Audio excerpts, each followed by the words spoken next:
Hey you guys, welcome back to my channel. So today is paint night, and this series is just going to be me trying to get better at my makeup skills.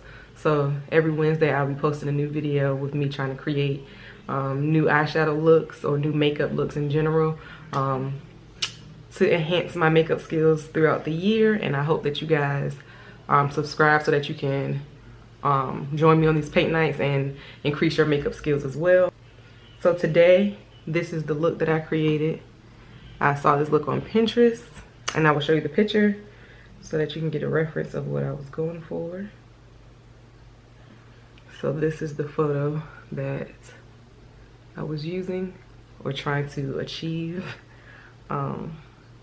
So yeah, if you're interested in seeing how I created this look, then stay tuned and make sure you like, comment, and subscribe. If you have, comment if you have any tips for me on how I could get better at my eyeshadow skills and makeup skills in general.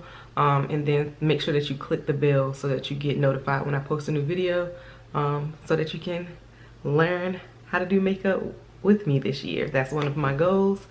So yeah, I hope that you stay tuned.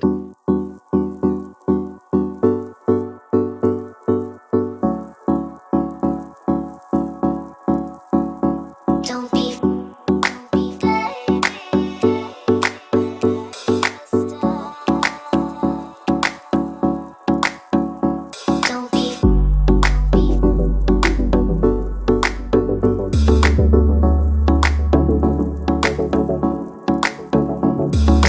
fooled by the rocks that I got.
I'm still Jenny from the block. Used to have a little, now I have a lot. No matter where I go,